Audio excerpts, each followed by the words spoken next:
about you. Not Jeff, but you and your story. Because everybody has a story with Jeff Seltzer.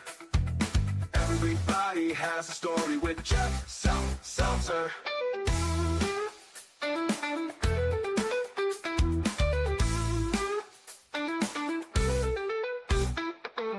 Brought to you by JeffSeltzer.com. Hello and welcome to Everybody Has a Story with Jeff Seltzer. I am your host, Jeff Seltzer, and this is once again my own personal midlife crisis. So thank you again for joining me on this journey. I did want to call out the fact that this past week we hit our 21st country. So I'd like to welcome Brazil in the house. Still waiting on an Antarctica and a African country to listen or stream it at some point so we can hit all 7 continents. But as of right now, we've hit 21 countries, which for a small scale show like this is pretty cool and pretty fun for me to watch. So thank you all for joining. If you're in Brazil, I don't speak Portuguese, but hello. Definitely shoot me a note. I'd love to hear how you found the show or what you think of the show, or, you know, overall, any thoughts you have would be great. Before I get into a little opening that I do have that I want to talk about, something that I saw today, I did want to remind everybody how you can find the show in social media. So from an Instagram perspective, as always, we are over at Everybody Has a Story Pod. DMs are open. So if you want to be a guest or if you have any ideas for the show or comments, leave a note.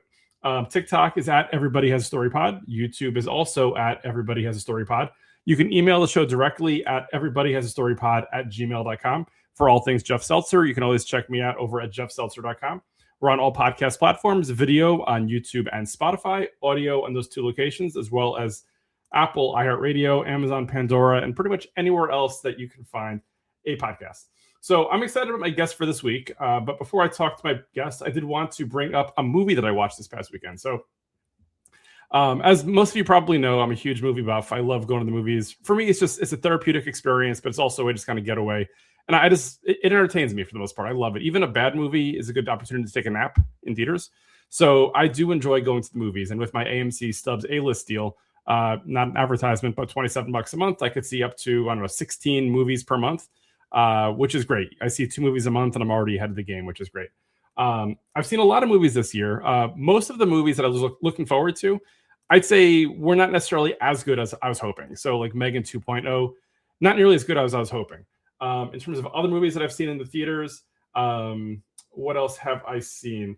Looking at the list of movies that I've seen before, Smashing Machine was a fun movie, but it wasn't really as good as I was hoping it would be. Long Walk was fine. I've seen lots of movies, but again, what I would say is most of the movies that I saw this year were not nearly as good as I hoped they would be. With that said, I did see a movie today this past weekend that definitely overachieved. I saw a trailer for it a few weeks ago. I thought it looked kind of interesting. My buddy John thought it looked kind of dopey, so he had no interest in it. But I went ahead and saw it today.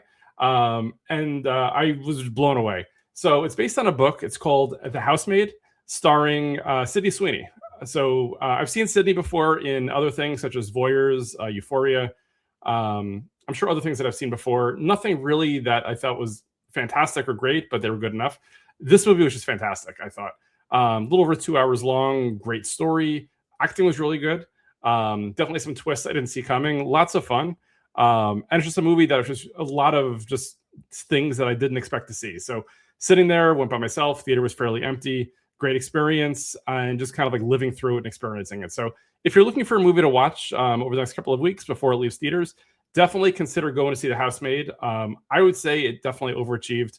Others might disagree, but I mean, who knows? Watch it, see it for yourself. Worst case, in probably about 2 months, it'll be on streaming, either Paramount or Peacock or something like that. So it's a fun movie, definitely worth checking out. If you like books, go read the book first. I don't know. With that said, I did want to welcome back my guest for this week. He was back in episode 13, so he's definitely one of the OGs. Would like to welcome back a friend of mine, buddy pal, Zach Linder. Zach, how are you today? Jeff, thank you so much for having me. I'm so excited to be back. And I have a bone to pick with you. Big bone. Of course you do. Big bone. Average size bone, but go ahead. So, as you said, I was on the show all the way back, episode 13. I had to go refresh my memory. What was our topic? And it was working for WWE.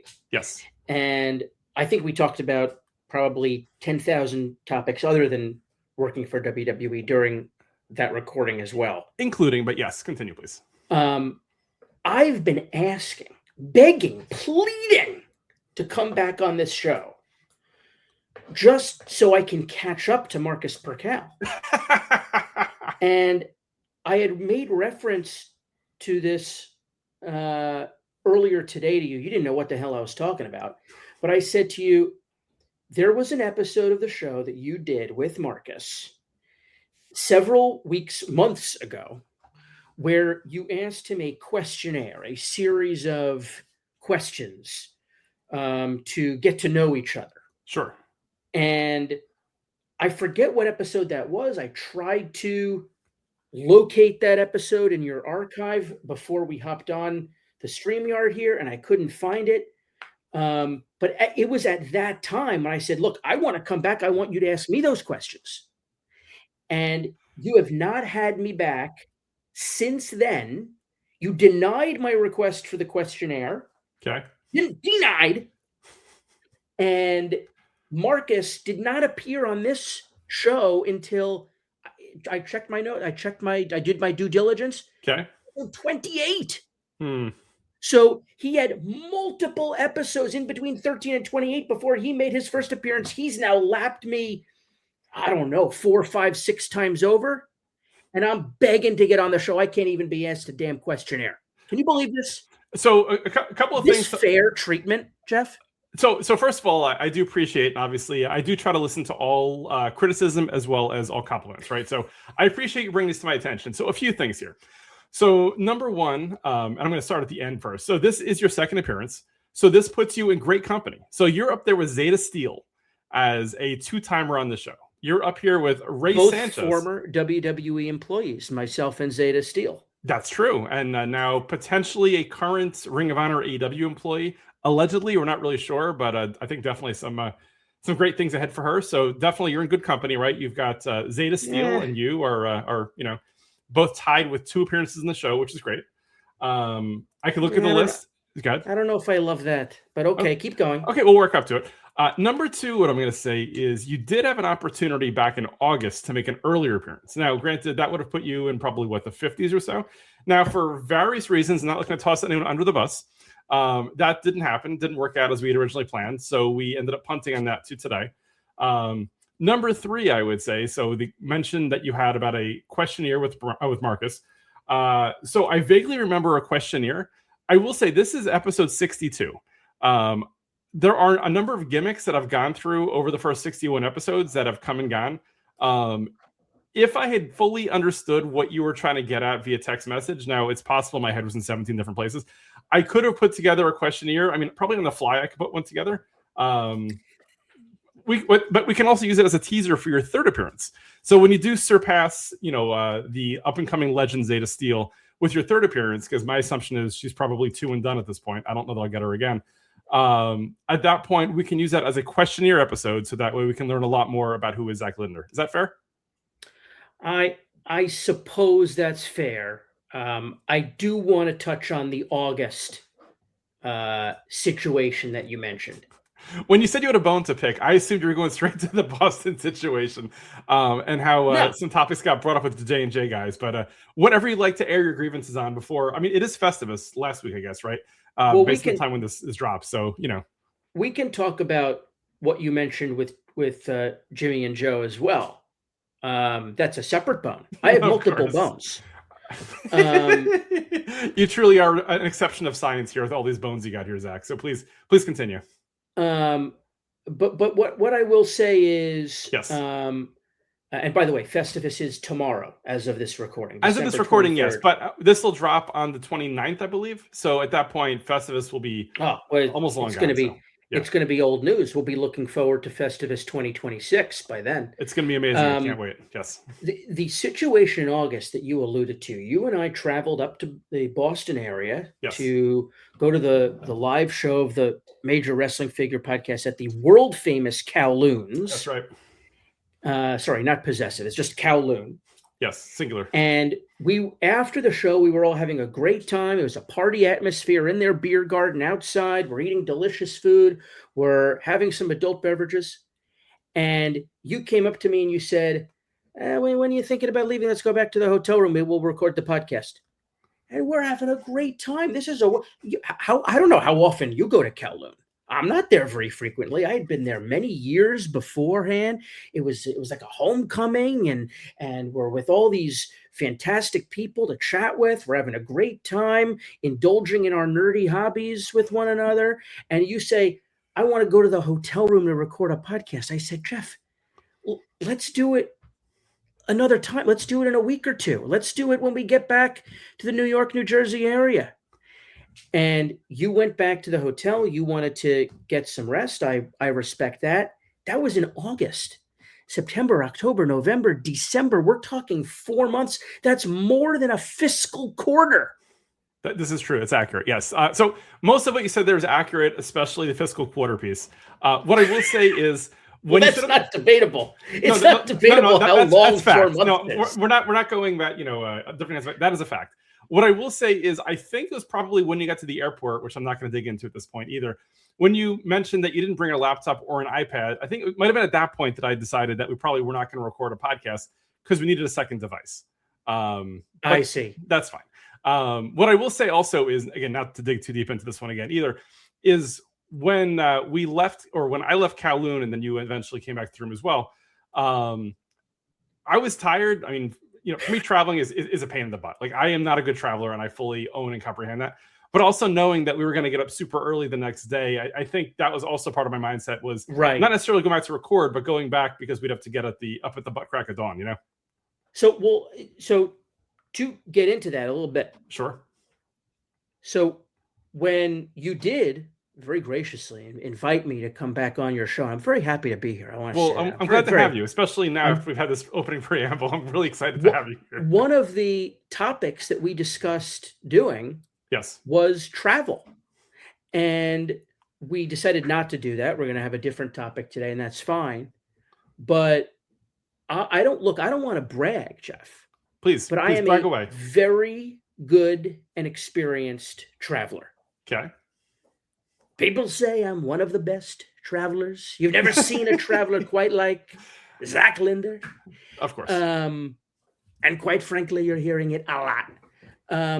But I'm a very good traveler, and I have it down to a science.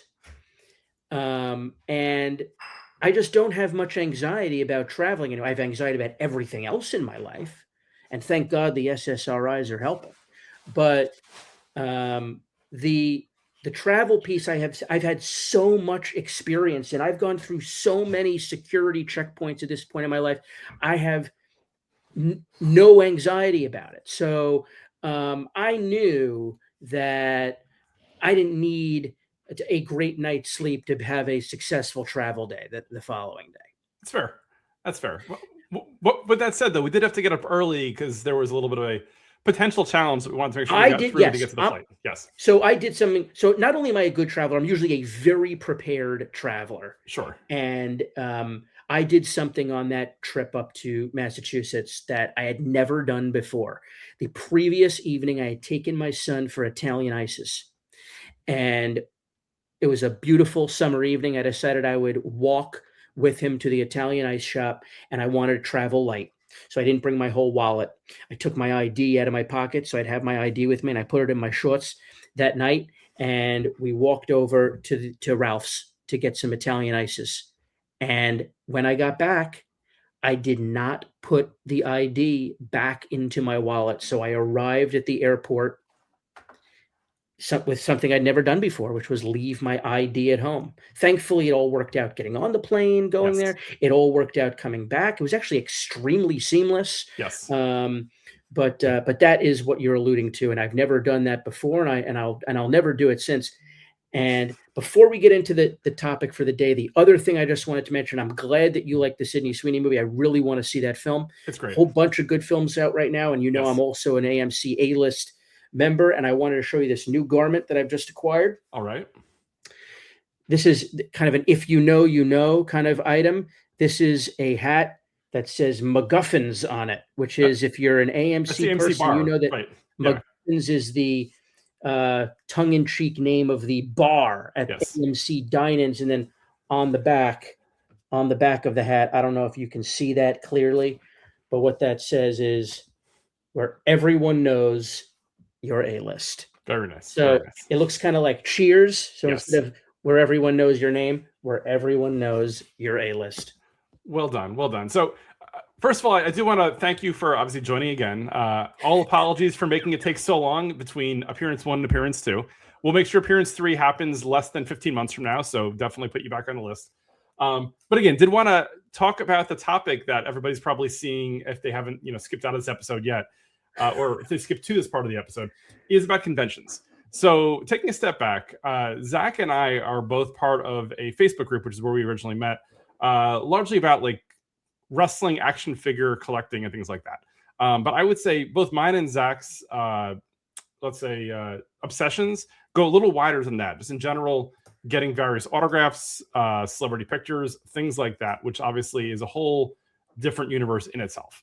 Over the years, I've gone to plenty of wrestling conventions. I've gone to other, let's say, non-wrestling conventions. Zach, I think, blows me out of the water in terms of what he's done, what he's gone to. Is he flies to them.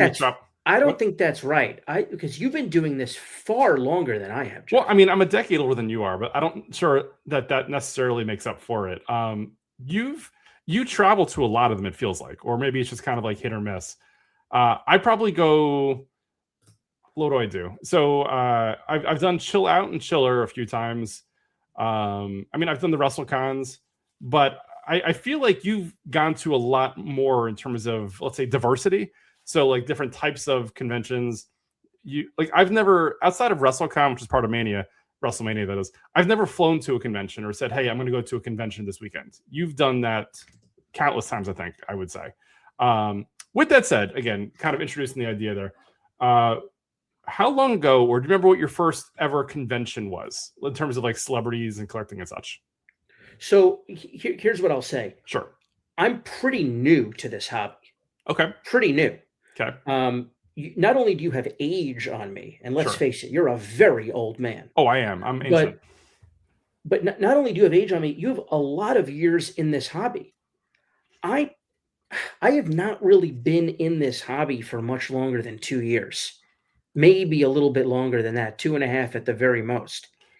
And I have traveled a lot in that time, but it's a fairly new thing for me. Okay. My first convention was not in the capacity of a fan, of a customer of the convention. Sure. I went to San Diego Comic-Con in 2015 as in my capacity for the brand I was working for at the time, who had a large presence, multiple boots on the ground activations, and had some panels going on inside the convention hall. So I was there in that capacity. And that was my first exposure to con culture, which is quite the convention to have that first exposure. Yes. I did not do any autographs or photo ops at that time. I'm not very into the photo ops, to be honest. Sure. I've done a handful of them, and we can talk about that in a little bit. Of course. But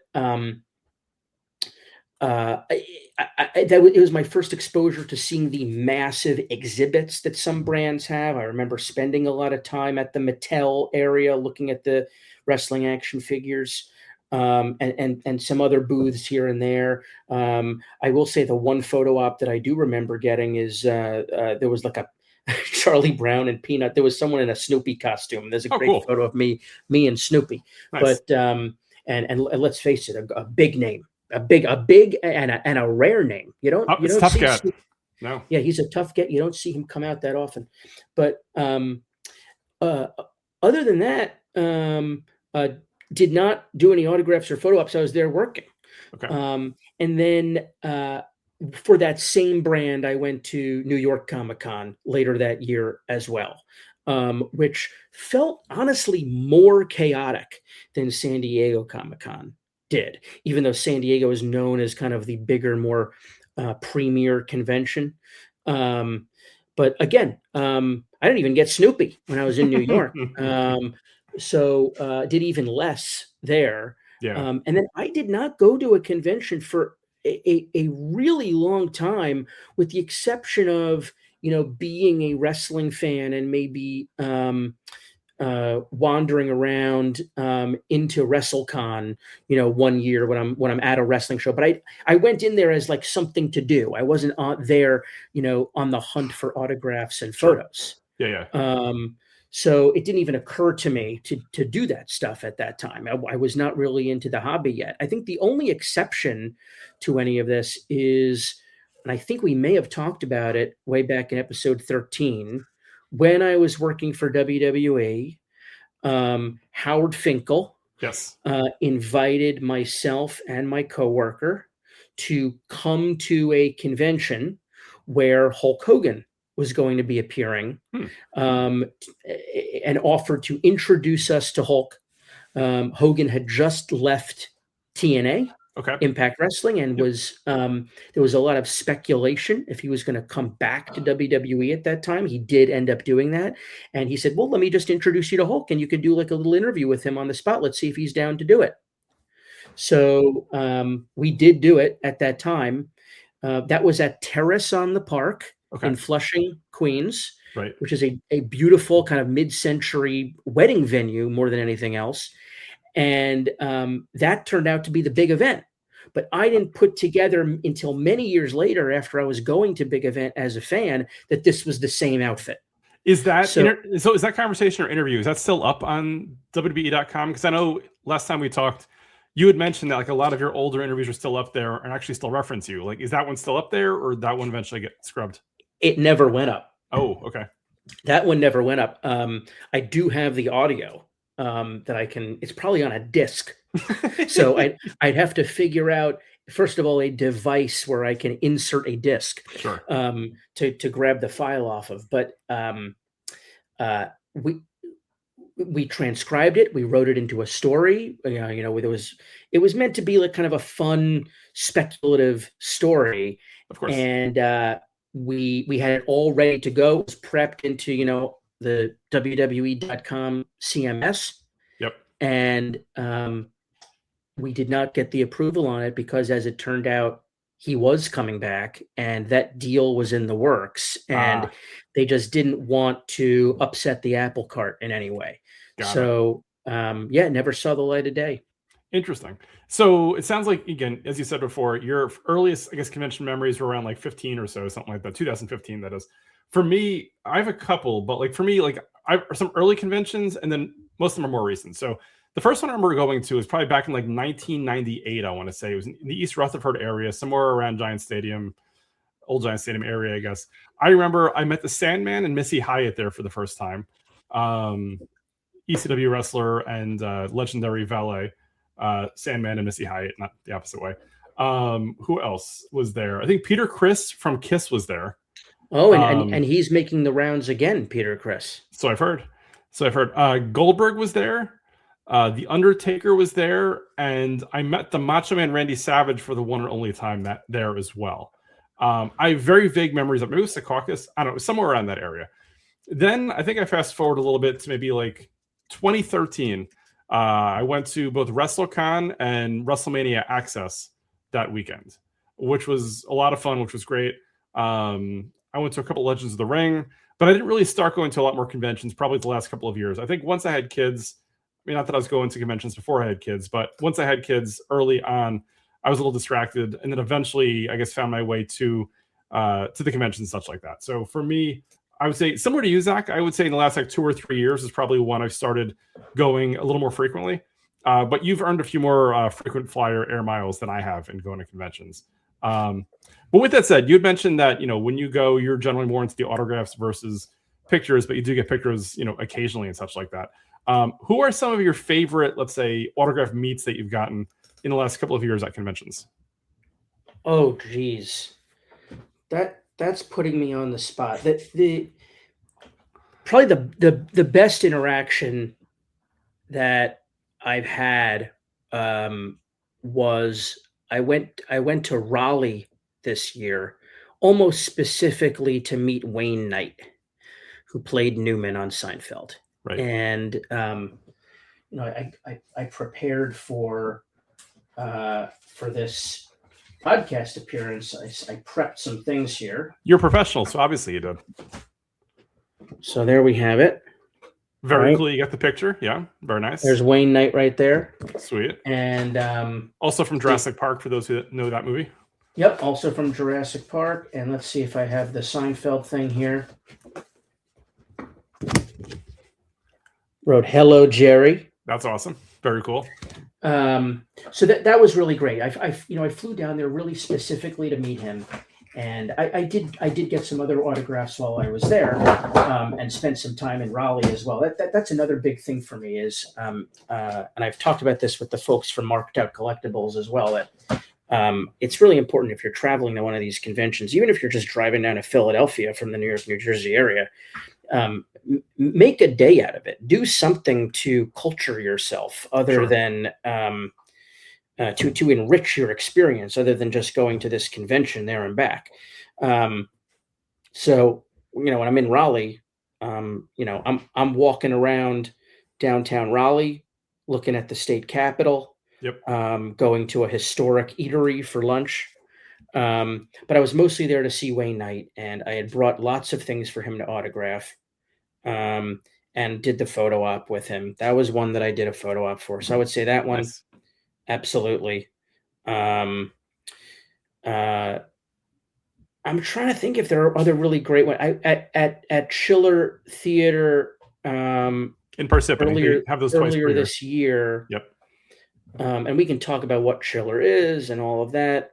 I had a great interaction with Peter Riegert, who is an actor that I mostly know I mostly love from this film, Crossing Delancey, with Amy Irving, which is a great romantic comedy from, I want to say it says it right here, 1988. All right. And this is an original press photo. Nice. That he signed for me, and we can talk about that. That's something that I enjoy getting signed at these conventions, is these original press photos. So not a Walgreens printout. This is an original photo from at the time when it happened. So this is like the actual, not a replica of sorts. Correct. Correct. This is not a replica, and on the back there are notes for the media outlet that was sent this photo as a part of the film's press kit. Yep. Yeah, that's an original item. The so Newman photo, Walgreens print. Of course. So to that point, question for you. So oftentimes we'll use JSA to authenticate autographs. So if you meet somebody, you get an autograph, oftentimes these conventions will have a JSA rep who will be able to authenticate it on the spot. Will they, or are there companies that will authenticate that something is an original press photo, or is that something that's just kind of has to look good and kind of like, trust me, bro, it is legit?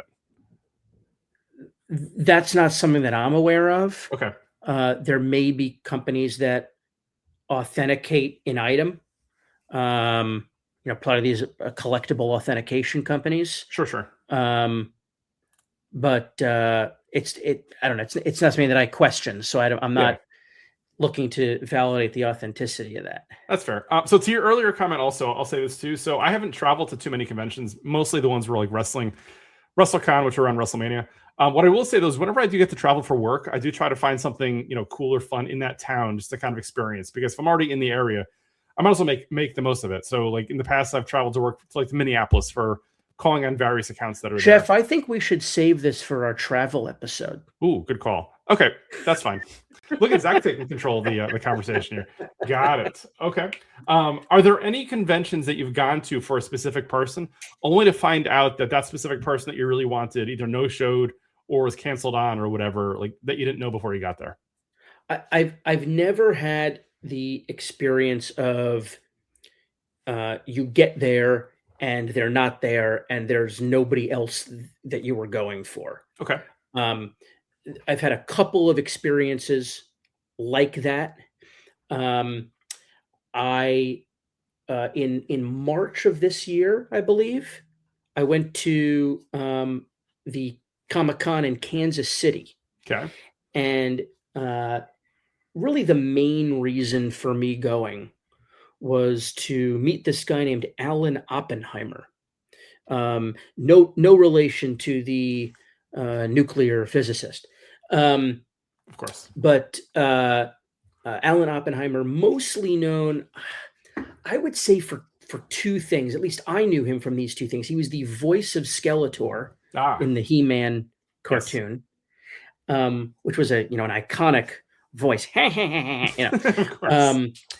And he, one of my favorite movies from when I was a kid, The Never-Ending Story. He voiced multiple characters in that movie. Okay. So he's very old now. I think he's 94, although don't quote me on that. Of course. And he used to make convention appearances all the time, and they're much more rare now. So he was promoted for Kansas City Comic-Con, and I booked my trip around this. There were some other folks there that I was excited to meet as well. But about a week before the convention, he canceled. I believe he had pneumonia. And when someone of his age gets pneumonia, that's no joke. So he was also booked for some other conventions that year that he also canceled. So it was a bummer. I had built this trip almost specifically for him, but I was able to salvage the trip. And he lives out in California, the LA area, and he did end up making an appearance at a convention in Anaheim later this year. And when he was announced for that convention, I booked a trip for that one as well. That one was a little bit more of a substantial trip. I had a friend's birthday. There was a wrestling event. There was another convention in town in Burbank.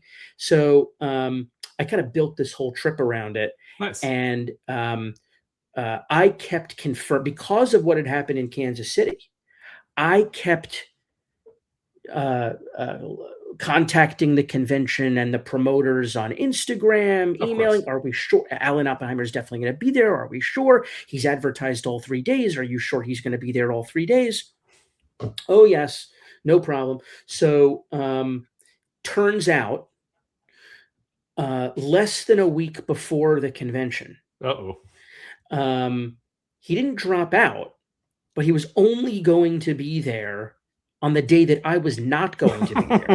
I planned to fly into Orange County, go to this convention in Anaheim, and then I was making my way to the LA area to go to this thing in Burbank and to go to my friend's birthday party in Hollywood and all these things. So I contacted the convention and I asked for my money back, essentially, or some change of my ticket or something.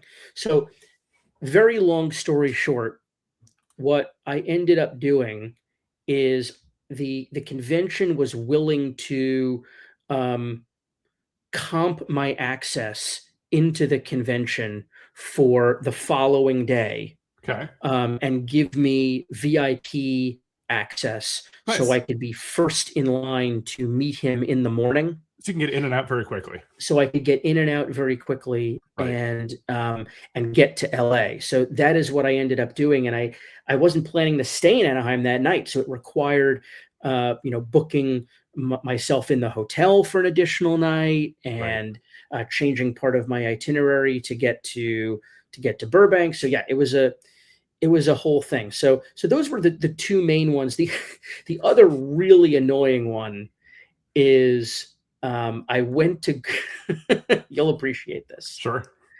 I went to go to a shop in New Jersey called the Wrestling Collector, which was promoting an appearance by the Killer Bees. And 1980s WWF tag team, for those that don't know. Iconic. Yes, the masks and everything. When I arrived, only one bee was present. And I had prepaid for 2 bees. Thankfully, I was able to get a refund, and it was just a real pain in the butt because if you know these wrestlers, apologies to Brian Blair and Jim Brunzell, but no one gives a crap about one without the other. Right. So, and that was a long drive. It is funny, like in thinking about it. So, like I did this recently, whatever. Like for me, growing up, Bam Bam Bigelow feels like he was in WWF for a long time. But when I actually looked into it, it wasn't a very large window that he was there. No, very briefly. The Killer Bees, I don't think were there for a very long window either. It couldn't have been more like as a tag team where they were notable more than maybe 18 months, 2 years tops, right? Give or take. Yeah. Look, the topic of this podcast is not tenure in. Yeah, but it's a fun little tidbit about like the tag team, right? You had said that one doesn't have value without the other. I think looking at the larger scale of Jeff, I'm trying to keep us on topic. Okay, somebody has to, right? No, I think those were the two. The first con that I traveled for was in March of 2024. Okay. I decided to go to GalaxyCon Richmond. Okay. And that was really my first, maybe not even con that I traveled for, maybe my first legitimate convention. Okay. And it was, I had all this anticipation leading up to it, and I was making lists and tracking all the guest announcements. I forget who was the individual that I was going there for specifically to start with. I don't remember, but it ended up being a great convention. And that I kind of caught the bug there. And then also about, 6 months prior to that, Goldberg appeared at a card show in New Jersey, and I got my first action figure signed there. That was the first action figure I ever had signed. Was actually, that's not true. It was my second. Was Howard Finkel your first one? Didn't he give you one? That story that you told me in the first episode you were on. That's a good point. I wasn't even counting that one. So I guess technically my third. So yeah, Howard Finkel autographed his action figure, gifted it to me and many of my colleagues. Yep. And then before I was really into the hobby, I got Jake the Snake to sign his Hasbro action figure for me. Okay. But I wasn't really into the hobby. That that autograph was not done in paint pen or anything like that. And it was really the Goldberg appearance where I knew to use a paint pen and the whole thing. And when I got that done, that's when it really, I really caught the bug for getting things autographed. And then the GalaxyCon experience in Richmond was such a good experience for me. And a nice little weekend away, which was like a very easy domestic trip. That kind of gave me the bug for traveling to conventions. Gotcha. So we are running late in time. I do have a couple of questions from one of our longtime listeners, but I did want to ask you also. So you and I are both, buddies with Dana and Sean over at Mark.Collectibles. You are an avid listener of their podcast, I assume, right? I unfortunately am. And I would use the term friends very loosely. Okay, well, we can air quote friends, and that's fine. So my question for you would be, so they started around the same time that I started. They've had more episodes than me because they haven't taken time off like I have. Are there things in their podcast that you've learned about conventions that you weren't aware of? Or does it kind of more validate what you already expected or knew?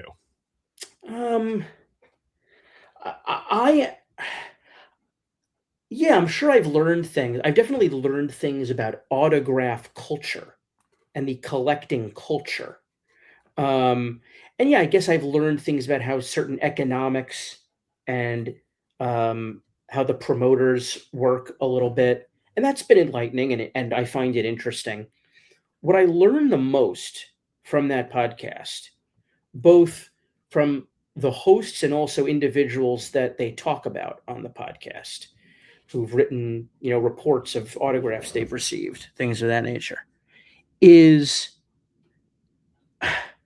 the mind-boggling level that I find people's collections are not curated at all. Okay. And will get all kinds of stuff and will not be as particular as I am, not only about the kind of mini collections that I collect within my hobby. But is that because everyone creates their own set of rules that maybe you don't agree with? Or is that because they truly don't have their own set of like whatever they're, they don't know what they're collecting. Basically, they'll I take think anything. I'm just more particular. I Okay, find that people will get anything signed, sure. and I find that the photo ops is also something that I don't entirely understand. Okay. Um, uh, Again, I do very few of those. Which is Um, interesting because I would say for me, I'm more the counter to that. Like oftentimes I'll get things signed, but I'm more into the photo ops versus the signatures things, which I can get into momentarily. But continue, please. I mean, I recognize that a lot of the people that I get autographs from are, borderline nobodies, right? Or Sure. B-list or, has-beens. And I'm fine with that because I'm getting them to autograph a very particular collectible in a nice marker, and the final piece looks great. I don't need a picture with these people. So let me counter that for a second. So I think it was in 2019 that I finally decided why I prefer the picture over the autograph. Here's why. So in July of 2019, I went to the New Jersey Devils developmental training camp as a spectator. Like the first 200 people that went got to meet Jack Hughes and either got an autograph or a picture with him. And when I got in line, I was, I don't know, probably 100th back in line. They said you can get one or the other. And I was on the fence. I spent a good 10 minutes trying to figure out, do I want a picture with him or do I want something signed? And then I kind of had an epiphany for myself. I said, well, I can buy an autographed Jack Hughes hockey puck online. I can buy it from the Devil's website. I can buy it from eBay. I can buy it from a fairly, and fairly well trust that it's going to be that. I cannot buy a picture with him online. I can't. This may be my only opportunity to ever get a picture with him. So for me, it's a case of, again, I'm sure you probably, love the personal story about when you got something signed by somebody. But for me, I guess it's the picture I like. Also, as I get older, I do like looking back at pictures that I have with celebrities or wrestlers or whatever. And it's a point in my life that I can kind of look at and I can say, yeah, look, I was in my 20s or my 30s or I was in my 50s or whatever, however old I am at the time, whatever. Versus on the flip side, I can buy, any of these autographed action figures either on a Facebook group or marketplace or eBay. So it's just, I guess, different styles or different like interests. But like for me personally, that's kind of my thought process on why I prefer the picture over the autograph if I can only get one. Now, I'll get both sometimes, but also going to conventions, sometimes carrying around like buckets and boxes of figures is very tedious, and it gets very, in terms of trying to make sure things don't get smeared and stuff like that. So for me, it becomes less fun going to conventions with a lot of stuff versus the picture. I have 500 and how many gigabytes of memory on my phone. I can get almost unlimited pictures. You know what I mean? Yeah, and I understand that rationale as far as the tediousness of bringing things to conventions. You work out a system that works for you, and I've figured out which vessels I like to bring my items in. Sure. But I understand that rationale. What I will say is I am so particular about how I want that autograph to look. Yep. On what item I want it on, what marker I want to use, the placement, all of that kind of stuff, right? That it is rare that the exact item that I would want to have in my collection is available for purchase. Right. And I can probably count on one hand the number of autographed items that I've purchased already autographed. It's very small. Gotcha. Even if it's authenticated, like I guess for you, to your point, you want it to look a certain way, certain color, certain whatever. Exactly. Even if you know that it truly is by the person, you still want it however Zach wants it. Exactly. It's less about whether or not it's authentic. Yes, that's a concern, and I always do my due diligence there to make sure it's authentic. But even more than that, much more, is it the item that I would want? Is it in the color I want? Right. Is the autograph placed where I want? Did they write something, some inscription or something that I want or don't want on there? So it has to be real. I'm really, really a perfectionist with this stuff. So to that point, then, real quick before we move on to something else, the question I guess I would have is, so obviously buying something that is authentic, you can see what it looks like ahead of time, right? So it may not be the color or the placement, but you see the autograph. Now, as we both know, no two autographs look identical. Do you ever fear, like when you're waiting in line and you see the celebrity or whoever is maybe running late in time or doesn't want to be there, that they may give, I guess, the equivalent of what was it, the Tom Brady autograph a few years ago, where it's just kind of like just scribbling something down? Like, is that ever something that kind of hits you while you're in line? Like, maybe this won't be as good as I hope it is. Sure. That's always a concern. You never know exactly what you're going to get, right? Right. But it's happened very few times. Again, can count them on less than one hand, Sure. less than five fingers. Of course. But I'm not concerned about it being not authenticated, Of course. because these authentication companies also are very well aware that there are variations to everybody's signature, including fast, quick ones. Right. Got it. As a matter of fact, when I got Chris Jericho's autograph, I knew that his signature had changed over the years. It used to be a more complete autograph of his full name, and it's since become kind of a glorified initial mark. Right. And when I gave him the item, I said this to him, and we chit-chatted for a bit. He also knew me from when I worked at WWE. Sure. And I said, would you mind giving me the complete name autograph? Right. And he didn't know what I was talking about. He played dumb. Sure. And, he said something like, I sign one way, man. And I said, all right. And he signed it. And it turned out he did give me the larger autograph. Well, that's nice. Maybe he's messing with you. Who knows? I don't think he was messing with me. I think he just didn't want maybe other people on the line to hear. Sure. Because I don't think he was going to give everyone that. And same thing with John Cena. Right. But nobody's getting the full signature from John Cena anymore. What's funny when I think about that too is, and sometimes I think they mindfully do one versus the other, or when they're tired. So Zoe Stark, current WWE wrestler, who I think is injured right now. I have a number for autograph cards. I have an out of 5 autograph card, and I have like an out of 50 or so.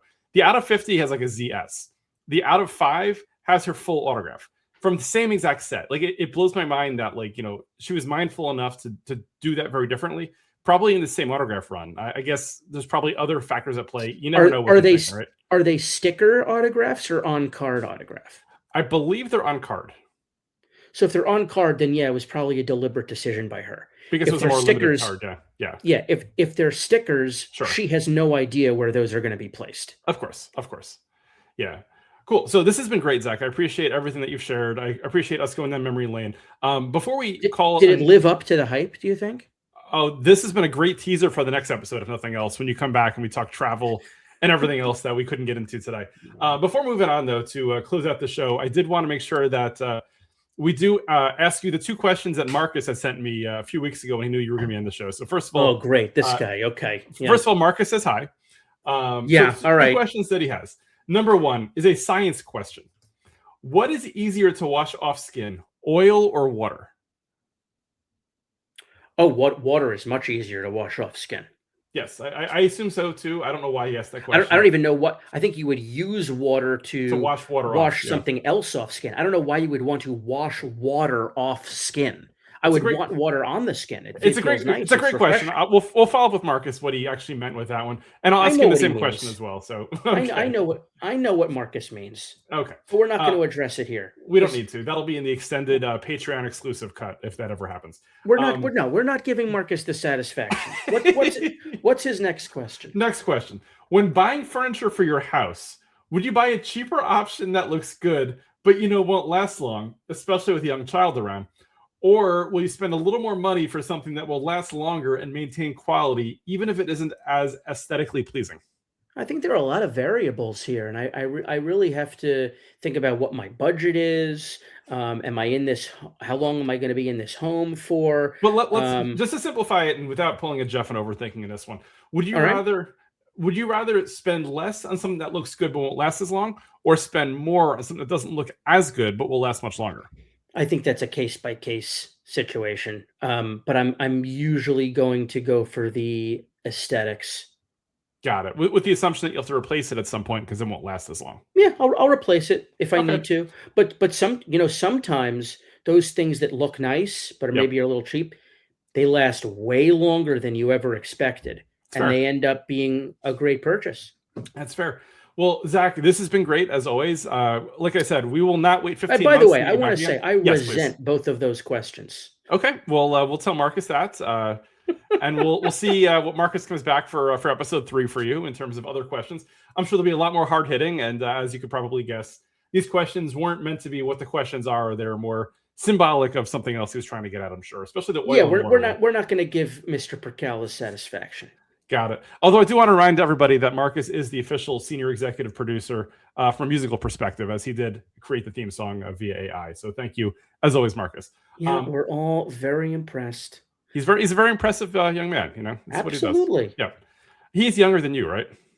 I think. I don't know. Yeah, I think he's early 30s. I want to say early to mid 30s. Marcus is early to mid 30s. Maybe early 60s. I don't know. He does not look great. Oh.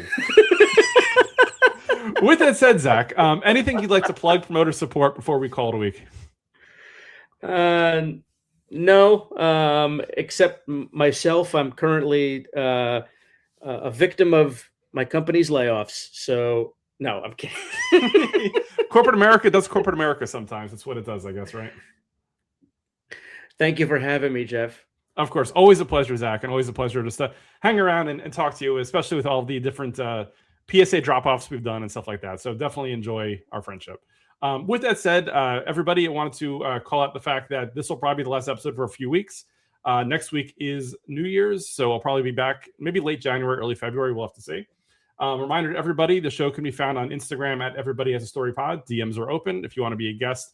We are currently booking out Q1 2026 guests, so definitely shoot me a note on there. TikTok is at Everybody Has a Story Pod. YouTube is also at Everybody Has a Story Pod. You can reach out to the show directly at everybodyhasastorypod@gmail.com for all things Jeff Seltzer. You can always check me out at jeffseltzer.com. We're on all podcast platforms, video on Spotify and YouTube. Audio is everywhere else. With that said, have an amazing day. Have an amazing week. See you guys next year. Take care and peace.